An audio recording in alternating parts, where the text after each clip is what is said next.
This is Trey Alvey with your 28storms.com severe weather update for Wednesday evening, February 23rd, 2011.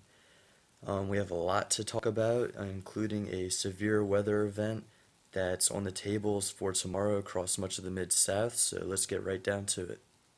Taking a look at the latest Storm Prediction Center Day 2 outlook, has a moderate risk for eastern Arkansas, northwestern Mississippi, and western Tennessee, and a slight risk surrounding much of this region.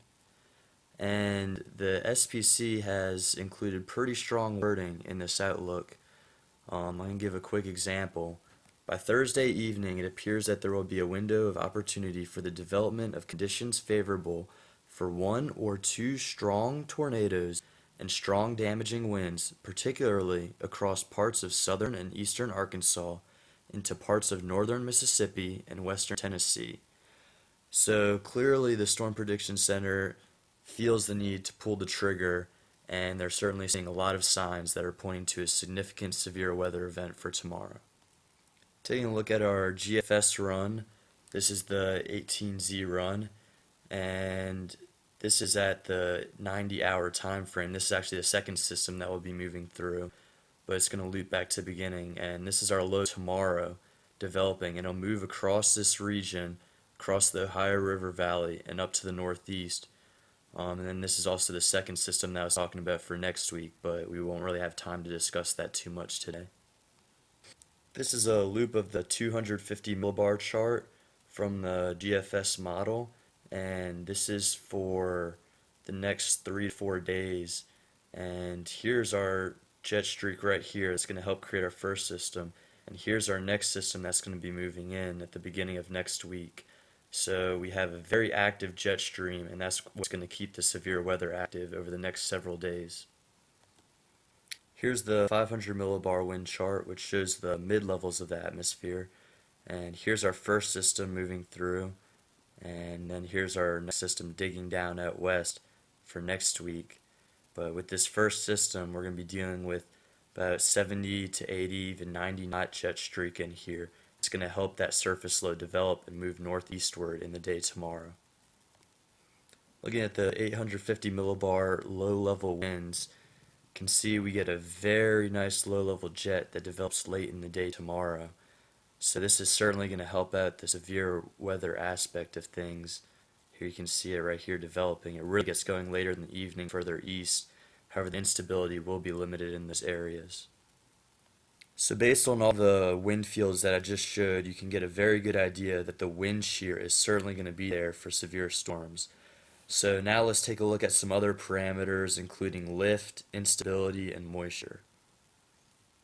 This particular ensemble output used by the SPC, I've shown it to y'all several times already, is called the Mars output.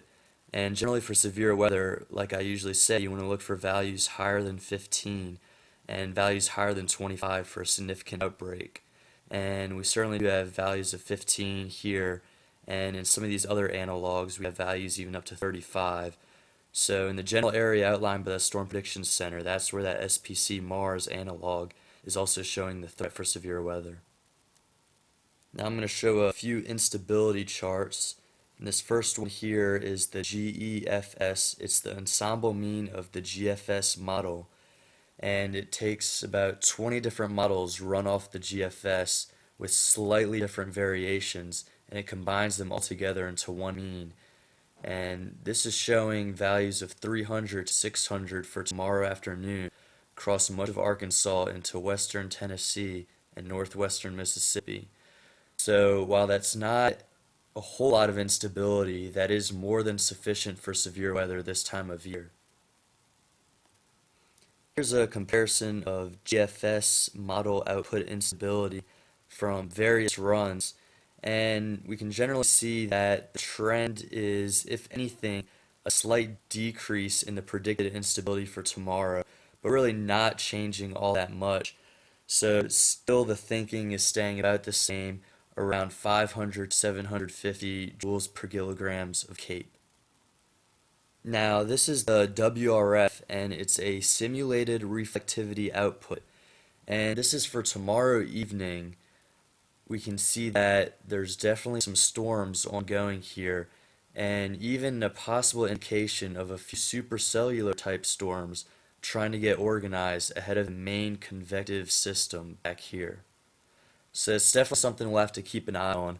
While supercells are not the main threat for tomorrow, this still will need to be watched.